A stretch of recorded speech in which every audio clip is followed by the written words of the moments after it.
Hello guys, ఈ రోజు మనం చూడబోయేది I was reincarnated as 7th prince season 2 episode 11. So వీడియోలోకి వెళ్లే ముందు మర్చిపోకుండా అందరూ ఒక లైక్ వేసుకోండి, ఎందుకంటే అప్పుడే ఇది చాలా మందికి రికమెండ్ అవుతుంది. మీరు ఇచ్చే ఆ ఒక్క లైక్ మాకు ఎంతో సపోర్ట్. అలాగే ఇప్పటివరకు మీరు మన ఛానల్ ని సబ్స్క్రైబ్ చేసుకోకపోతే వెంటనే సబ్స్క్రైబ్ చేసి పక్కనే ఉన్న బెల్ ఐకాన్ కూడా ప్రెస్ చేయండి. అప్పుడే నేను వీడియో పెట్టగానే మీకు నోటిఫికేషన్ వస్తుంది. సరే రండి, టైం వేస్ట్ చేయకుండా వీడియోలోకి వెళ్దాం. ఎపిసోడ్ మొదట్లో చూస్తే గ్రిమ్ ఒక భయంకరమైన దాడి చేసింది. అది చూడగానే లాయిడ్కి అది గ్రిమ్ పనే అని అర్థమైపోయింది. కింద ఏం జరుగుతుందో తెలుసుకోవాలని అతను చాలా ఆసక్తిగా ఉన్నాడు అని కూడా చెప్పొచ్చు. కానీ నాకు తెలిసినంత వరకు ఇందులో ఉన్న నా మనుషులందరూ పూర్తిగా అయిపోయారని అనుకుంటున్నాను. వాళ్ళ మనిషి ఒక స్కిల్ ని వాడుతున్నాడు, అదే 10 కమాండ్మెంట్స్. దానివల్ల ఏదో ఒక విషయం అలా కిందకి వెళ్లి భయంకరంగా అటాక్ చేస్తోంది. ఇప్పుడు కింద జరగబోయే ఆ యుద్ధం పైన ఉన్నట్టుగా అస్సలు ఉండదు. అక్కడ ఉన్న ప్రతి ఒక్కరూ అది ఏంటా అని చాలా వింతగా చూస్తున్నారు. ఒక గుడ్డు లాంటిది ఏదో అక్కడ ఉంది. పైన గిండె కూడా ఇలా చెప్తున్నాడు, వచ్చాయి కదా ఇవన్నీ చిమెరాస్, వీటిని నువ్వు అస్సలు తక్కువ అంచనా వేయకు. ఎందుకంటే ఇందులో ఉన్న ప్రతి ఒక్క చిమెరాకి దాదాపు ఎస్1 ర్యాంక్ అంత స్ట్రెంత్ ఉంటుంది. ఈ మొత్తం నగరాన్ని నాశనం చేయడానికి నేను ఒక్కడనే చాలు. ఇది విన్నప్పుడు లాయిడ్కి అక్కడ చాలా కోపం వస్తుంది. అప్పుడు వాడు తన షాడో వుల్ఫ్ ని వాడదామని వెళ్తాడు. ఏయ్, నేను ఉన్నప్పుడు దాన్ని నిన్ను వాడనిస్తానా? నేను నీ టెక్నిక్ ని చాలా సార్లు చూశాను. అది ఎలా పనిచేస్తుందో తెలుసా? అది టెలిపోర్టేషన్ లాగే ఉంటుంది. నువ్వు ఎవరిని టెలిపోర్ట్ చేయాలో వాళ్ళ మీద ఫోకస్ చేయాలి, కానీ దానికి వదిలిపెడితే కదా అని వాడు అటాక్ చేస్తున్నాడు. లాయిడ్ ప్రతి అటాక్ నుండి తప్పుకుంటున్నాడు. కింద ఆ వింత మాస్టర్ అందరినీ కాపాడటంతో ఒక్కో చోట అవి చూడటం మొదలుపెట్టాయి. చర్చిలో కూడా ఇదే జరుగుతోంది. అందరూ భయపడి బయటికి పారిపోతున్నారు. బయట కూడా చిమిరాస్ ఎక్కువగా ఉండటంతో ఏం చేయాలో అర్థం కావట్లేదు. ఒక వ్యక్తి ఒక అమ్మాయిని కాపాడాడు. కంగారు పడకండి, మనం ఏదైనా చేద్దాం అని అతను అన్నాడు. వాళ్ళ లిమిట్ దాటిపోతుండటంతో అందరూ భయపడుతున్నారు. ఇలాగే జరిగితే ఆపడం కష్టం. ఏమైంది? నువ్వేమీ చేయలేకపోతున్నావా?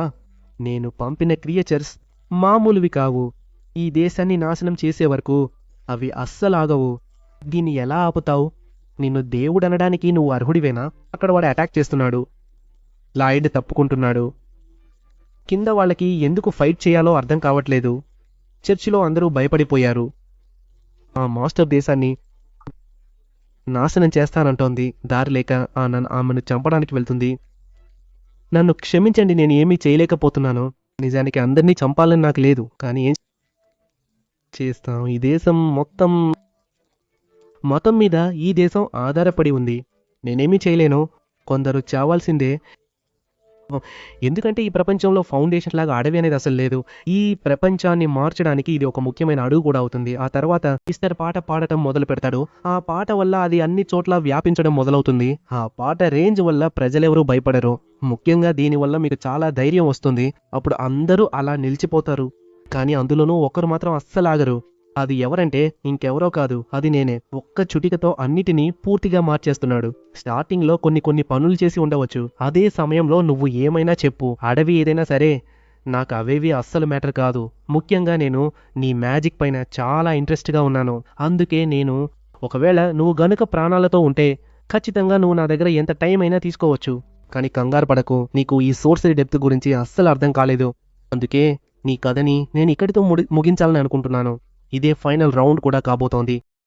ఇటువైపు ఆ మాస్టర్ తల అక్కడ పడి ఉంటుంది కదా, అది డాంటేకి తెలిసి ఉంటుంది.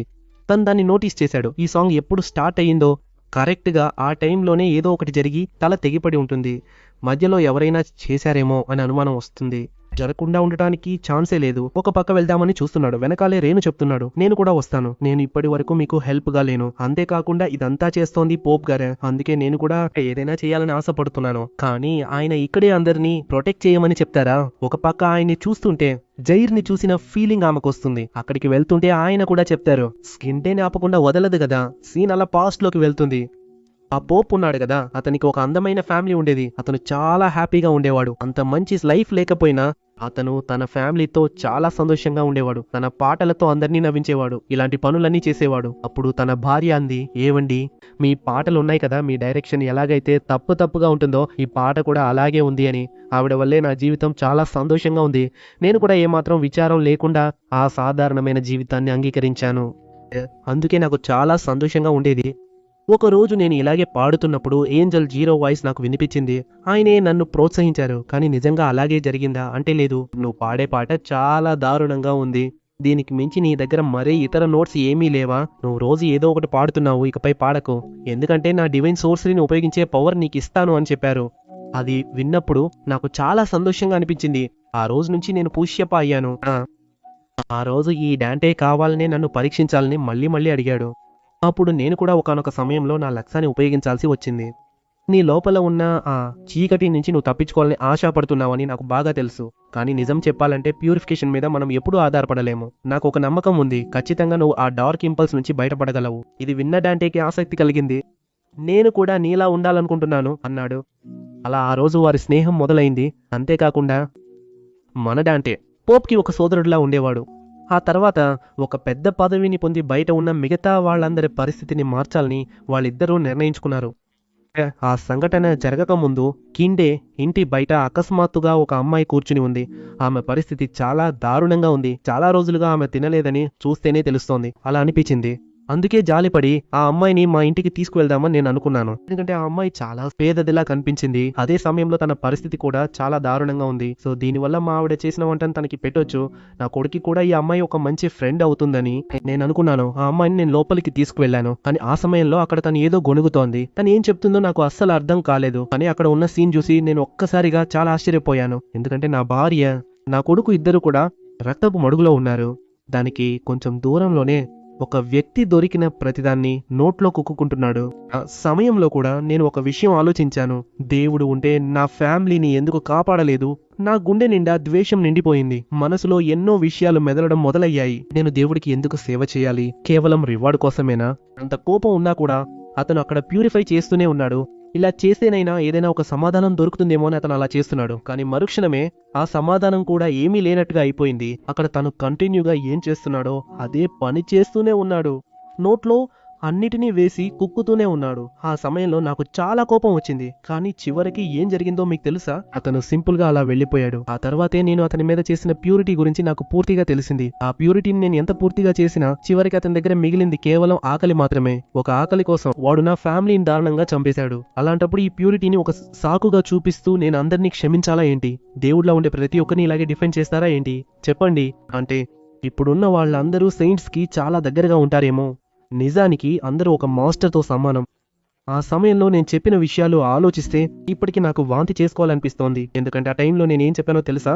నేను ఒక పాస్టర్ని, ఇదే సింబల్ ఆఫ్ ఫెయిత్, దేవుడిని నమ్మండి అని చెప్పేవాడిని. నేను ఒక పాస్టర్ని, ఇదే సింబల్ ఆఫ్ ఫెయిత్, దేవుడిని నమ్మండి అని చెప్పేవాడిని. అయితే ఆ అసహ్యకరమైన భావన తొలగిపోయే లోపే చీకటి నన్ను పూర్తిగా మింగేసింది.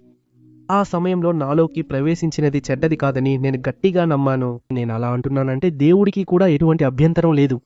ఎందుకంటే నేను ఇన్ని చేసినా వాళ్ళు పట్టించుకోలేదు. ఇక దీన్ని మాత్రం పట్టించుకుంటారా ఏంటి? అందుకే నాలో ఉన్న ఆ డార్క్నెస్ ని బయట పెట్టడం మొదలు పెట్టాను. ఆ తర్వాత మెల్లమెల్లగా నేను చాలా మంది మాస్టర్ల కోసం వెతకడం స్టార్ట్ చేశాను. అరే ఇక చాలు ఆపు. నీ కథ వింటుంటే నాకే విచిత్రంగా ఉంది. ఇది చాలా డిప్రెసింగ్ గా ఉంది. నాలాంటి 7వ యువరాజుకు ఈ కథ చెప్పి నువ్వు ఏం ఆశిస్తున్నావో చెప్పు. అవును, దీన్ని నేను కేవలం ఊహించుకోగలను అంతే. ఎందుకంటే దేవుడిలా ఉండే నీకే ఇది వినడం ఇష్టం లేనప్పుడు ఇక నేను వేరే ఏం చెప్పగలను? ఏమని చెప్పగలను? అసలు నువ్వు ఏం వినాలనుకుంటున్నావు? చివరగా ఈ స్టోరీతో ఏం చెప్పాలనుకుంటున్నావు? నీకు అర్థమవుతోందా? నా స్టోరీ నీకు చెప్పేశాను, కానీ దానికి సమాధానం నువ్వు ఇంకా చెప్పలేదు. కానీ మన హీరో సండే ఆయనే దాన్నే కొనసాగిద్దామంటాడు. పోప్ మరిన్ని విషయాలు చెప్పినందుకు క్షమించమని అడిగాడు.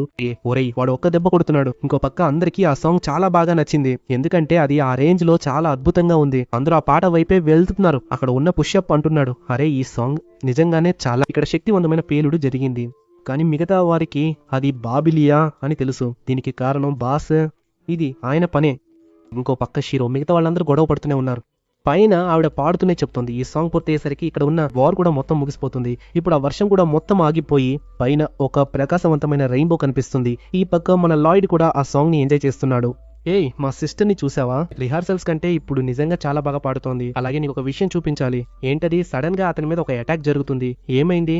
అసలు ఏమైంది? ఇదే అది. అంటే ఆ రిథమ్ కి తగ్గట్టుగానే నీ మీద అటాక్ చేయబోతున్నాను. అక్కడ రిథమ్ కి తగ్గట్టుగానే అటాక్ జరుగుతుందా? ఇది చూసి అతను చాలా ఆశ్చర్యపోతున్నాడు. మ్యాజిక్, సోర్సరీ రెండూ కలిసి ఉన్నాయి. మ్యాజిక్ వల్ల ఇది ఇంకా ఫాస్ట్ గా ఉంది. ఈ టైంలో ఐస్ ని ఫైర్ ని కూడా కలిపి అతను అటాక్ చేస్తున్నాడు. అలా ఆ అటాక్ కూడా గడ్డగట్టిపోతుంది. దానికి కారణం ఏంటంటే అతను వాటర్ ఎంత వేగంగా మూవ్ అయిందంటే అది అలానే గడ్డగట్టిపోయింది. నాకేమీ అర్థం కావట్లేదు. దీనికి కారణం ఆ స్టిల్నెస్. అంటే నా వేగాన్ని నేను ఉపయోగించాలని అనుకుంటున్నాను. అందుకే సివిల్ పవర్ ని వాడదామని వాడు చూశాడు.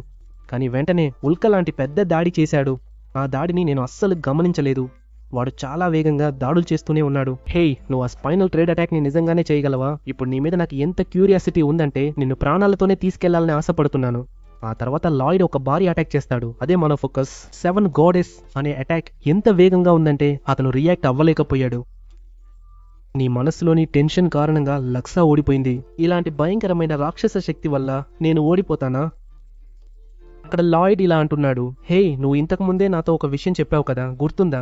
గుండెను టార్గెట్ చేయడం ద్వారా నేను ఎప్పటికీ ఓడించలేనని అన్నావు కదా. అది కేవలం థియరీనా లేక ఇంకేమైనా ఉందా అని నేను ఇప్పుడు టెస్ట్ చేయాలనుకుంటున్నాను. ఈ టైంలో లాయిడ్ ఒక సర్కిల్ లాంటిది క్రియేట్ చేస్తాడు. అది చూస్తుంటే ఒక గాడ్ ఫీల్ వస్తుంది. అది చూసి అతను చాలా ఆశ్చర్యపోతాడు. అక్కడ గ్లో అని చెప్పగానే అతనిపై ఒక్కసారిగా భయంకరమైన దాడి జరుగుతుంది. దీంతో ఈ ఎపిసోడ్ ఇక్కడితో ముగుస్తుంది. అతనికి ఏమైందో తర్వాతి ఎపిసోడ్లో తెలుస్తుంది. ఏమైందో చూద్దాం. దానికోసం మీరు మర్చిపోకుండా సబ్స్క్రైబ్ చేసి బెల్ ఐకాన్ని గట్టిగా నొక్కుంచండి. ఎందుకంటే అప్పుడే ప్రతి ఎపిసోడ్ మీ ముందుకు వెతుక్కుంటూ వస్తుంది. సో నేను మిమ్మల్ని మళ్ళీ నెక్స్ట్ ఎపిసోడ్లో కలుస్తాను. Thank you for watching. సాయం.